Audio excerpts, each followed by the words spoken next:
I'm Devin, an engineer on the Messages team. And I'm Lance, also a Messages engineer. Welcome to Integrate Your Custom Collaboration app with Messages. Collaboration starts with a conversation, and in iOS 16 and macOS Ventura, you can bring your app's custom collaboration experience right into the fabric of the conversation. In this video, we'll go over the lifecycle of a collaboration. Then we'll show you how to prepare your app's collaborative content to be shared through Messages.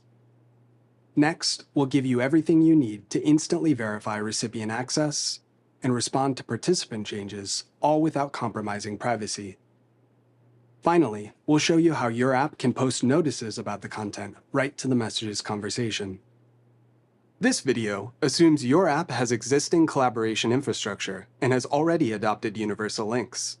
We'll also build on some concepts introduced in Add SharedWithYou to your app and enhance collaboration experiences with Messages.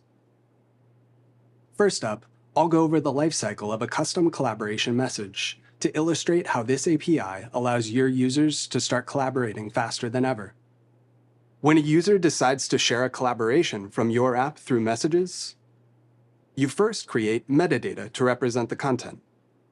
The metadata includes share options the user can configure prior to sending the message and a number of other properties you can customize. Next, you provide that metadata to the share sheet or to drag and drop. This allows a draft of the content to be staged in the Messages Compose field. The collaboration needs to be represented by a universal link.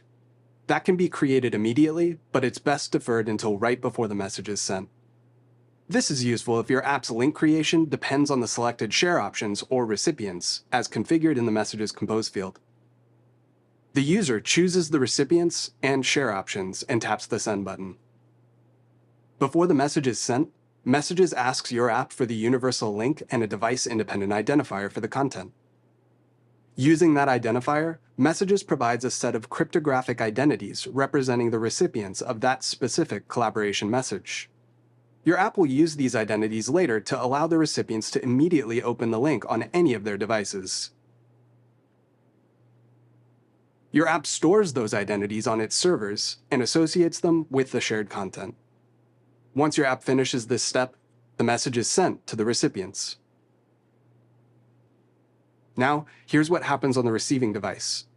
The goal is to instantly verify access, pairing a recipient identity with an account on your server. When the recipient opens the link, your app receives a call to open the URL just like it does for any other link. When your app detects that a user account doesn't yet have access to the document, it queries the system for a proof of user identity, cryptographically signed by the recipient device. Your app sends that signed identity proof to your server for validation. If the signature is valid, the server compares the proof against the identities previously provided by the sending device. If there's a match, your server grants access to the user's account. And with that, the recipient has gained instant and secure access to the content, all without exchanging account information. And that's the lifecycle of a collaboration message. Next, let's look more closely at the API for starting a collaboration. The system needs some metadata about the collaboration, and for that, you use a new class in the SharedWithYou framework called SW Collaboration Metadata. This class has a few properties for you to configure: the content's title, a local identifier to reference the content before it's been shared, the initiator name and account handle to provide transparency to the user about the account they're sharing from, and the default share options for the user to configure. Here's how to create a metadata object and configure its properties. Create a local identifier using SW Local Collaboration Identifier, initialized with a string. The string only needs to be sufficient for your app to identify the content locally, not across devices. Initialize a new metadata instance using the local identifier.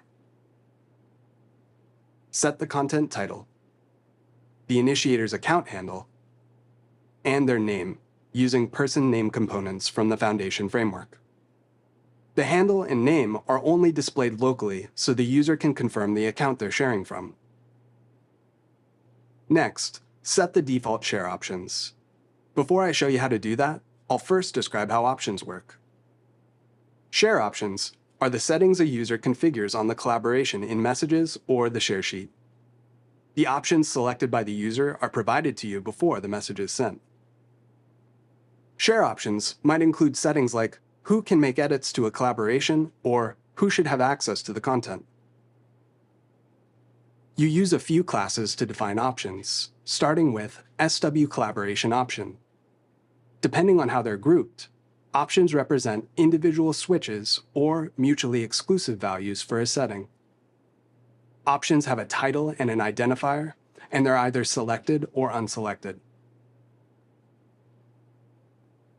There are two classes to represent a group of options: SW Collaboration Options Group and SW Collaboration Options Picker Group. You use SW Collaboration Options Group to represent a collection of switches, while SW Collaboration Options Picker Group represents mutually exclusive values for a setting. Finally, SW Collaboration Share Options defines the full set of option groups to be set on the metadata's default share options property. You can also provide a summary string to describe the options. Now that I've described the option classes, here's an example showing how to use them. This code defines two option groups. The first group is initialized with an identifier and two possible options. The identifier is an arbitrary string you later use to identify which option was selected by the user. Since this is a picker group, the options are mutually exclusive. This group represents the permission settings for the content: read-write or read-only. Then, the first option in that group is selected by default. And the title is set to a string describing this group. The second option group is initialized the same way and also contains two options. But since this is a generic option group, the user will be able to configure whether to allow mentions and comments independently. Finally, the two option groups are used to initialize an instance of SW Collaboration Share Options, which is then set on the metadata. Next, the metadata is provided to the share sheet or drag and drop, depending on how the user decides to share the content. If your app uses SwiftUI, SW Collaboration metadata is compatible with the new ShareLink API. Watch Meet Transferable and What's New in SwiftUI to learn more about Transferable and ShareLink.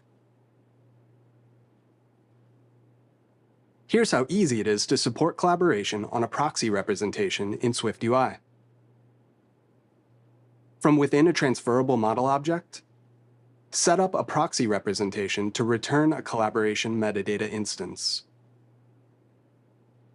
Then, from a view, initialize ShareLink with that model object. For UIKit and AppKit apps, you use NS Item Provider to support sharing. And SW Collaboration metadata conforms to NS Item Provider reading and writing, so you simply register a metadata instance with an item provider to support collaboration. It's also good practice to register multiple representations of the content to support sharing through as many channels as possible. For example, Messages automatically offers an option to send the content as a copy if you provide a file representation. You'll use the NS Item Provider API with UI Activity View Controller and UI Drag Item on iOS and iPadOS, and NS Sharing Service Picker on macOS. Here's how to set that up with the share sheet on iOS. Create an NS Item Provider instance. Register the collaboration metadata created in the previous example with visibility set to all processes on the system. Initialize UI Activity Items configuration with the item provider. Then initialize UI Activity View Controller with that configuration. And finally, present the view controller. It's just as easy to support drag and drop. Initialize NS Item Provider and register the metadata the same way. Then create a UI drag item with the item provider to use with the drag and drop APIs. The API is similar on macOS for the sharing popover. Again, set up the item provider. And this time, use it to initialize NS Sharing Service Picker. and then show the picker relative to a target view. Drag and drop on macOS utilizes NS-PasteboardItem rather than NS-Item Provider. To support this, SharedWithYou exports an NS-PasteboardItem extension.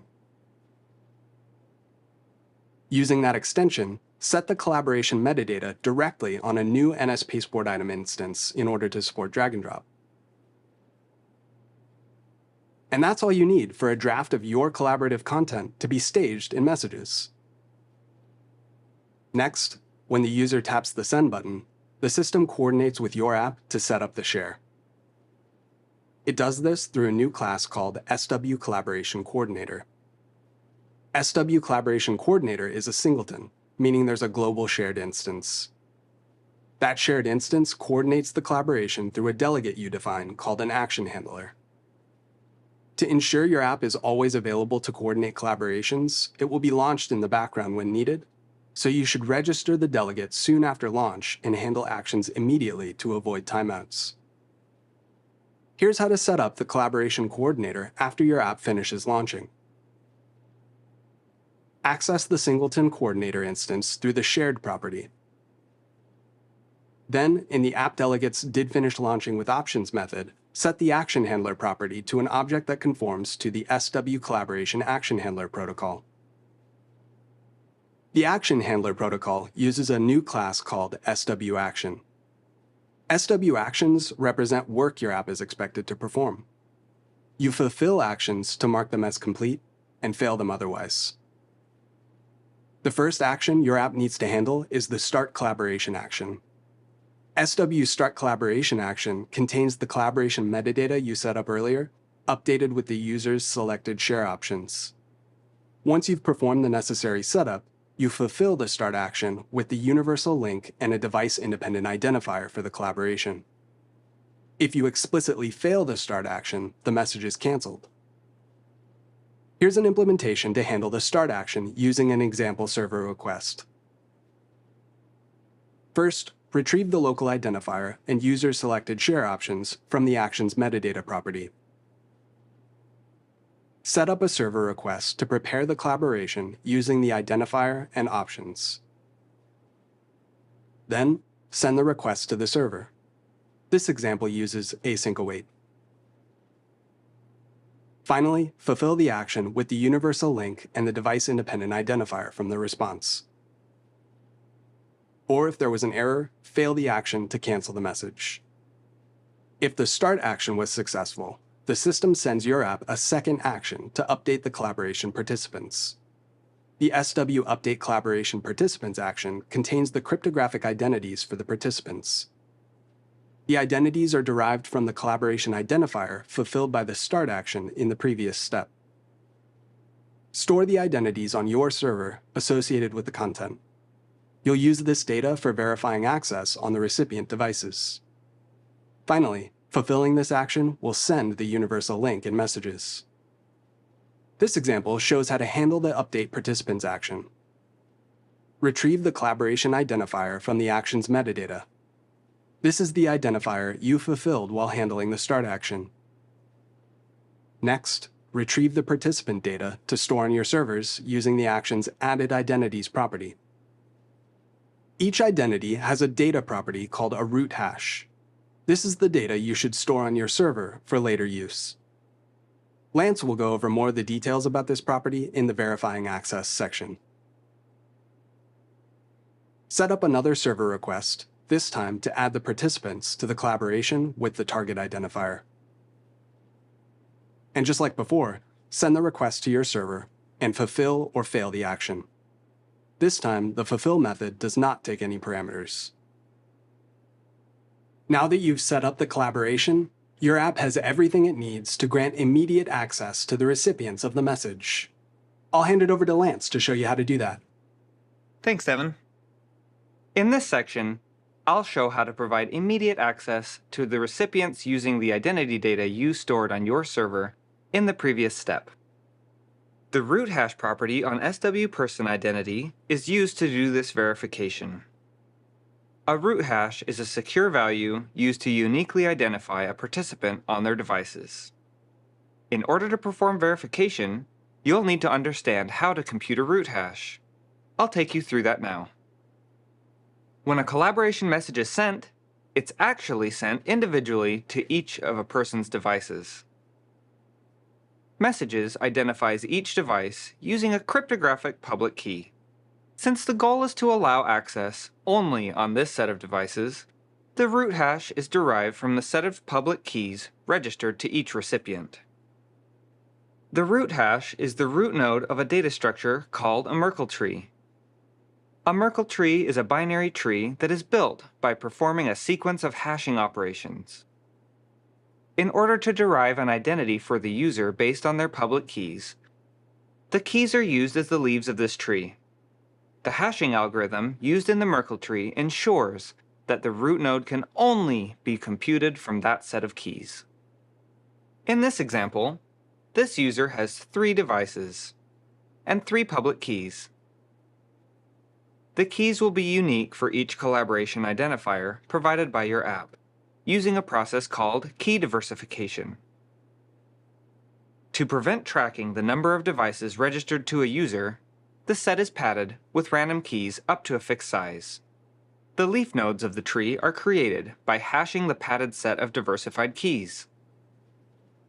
The SHA-256 algorithm is used for the hashing operations in this tree.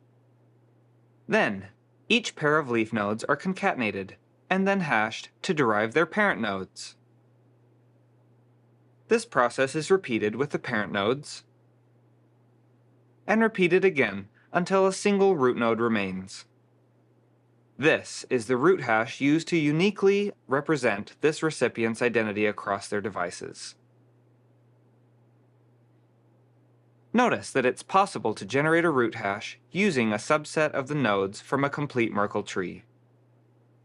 The root hash in this tree can be reproduced using just the hashes H4, 7, and 11, along with the diversified public key P3. First, hash the public key to get the missing leaf node H3. Use H3 and H4 to generate H8. Use the given H7 node with H8 to generate H10. And finally, H10 and H11 produce the root hash. It's important to note that you can prove the public key P3 was used to generate a given root hash without needing to reconstruct the entire tree. The subset of nodes needed to do this is called a proof of inclusion. Verification begins when a universal link is opened in your app. To do this, you first need to check that the link is collaborative. SW Collaboration Highlight represents a collaborative link and is retrieved from SW Highlight Center. Use that collaboration highlight to generate the proof of inclusion. To represent a proof of inclusion, use a class called SW Person Identity Proof. To perform verification, you'll first generate this object along with a cryptographic signature to send to your server. Retrieve the proof using the getSignedIdentityProof method on SW Highlight Center. It takes an SW collaboration highlight and some arbitrary data to be signed by the device. Use the signature to ensure that the request cannot be replayed by a bad actor to gain access to your collaboration. The data could be a challenge you request from your server, or a nonce generated on device. This example uses the challenge approach. The URL is passed to this method on your app's UI application delegate. The URL is the universal link associated with the collaboration. The URL is used to fetch the associated SW collaboration highlight from the SW Highlight Center. Next, I'll request the challenge for my server and pass the data I get back to the getSignedIdentityProof method on SW Highlight Center, along with the highlight. This method returns a signed identity proof. I'll discuss what your server should do to validate this data later on. Now I can send the signed proof to my server for verification. Finally, I update my user interface with the result.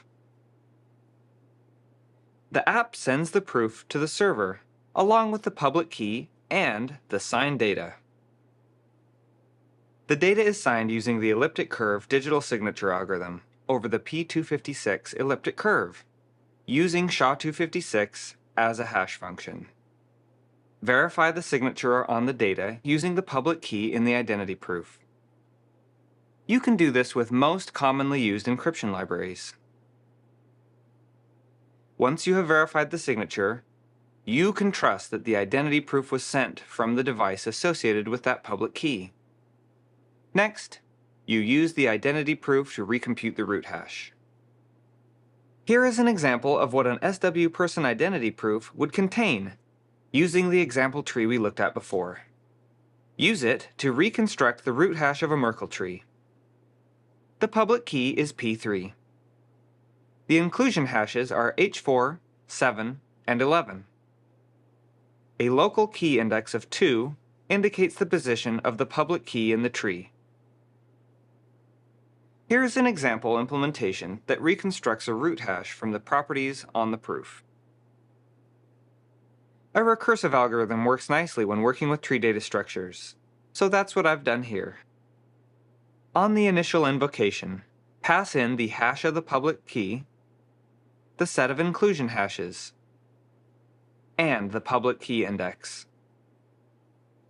Next, the first inclusion hash is pulled out. The public key index is checked to see if the key is on the left or the right of its sibling. The selected hashes are concatenated in the correct order and then hashed. Next, the consumed node in the inclusion hashes array is removed, and the rest are passed to a recursive call to this same function.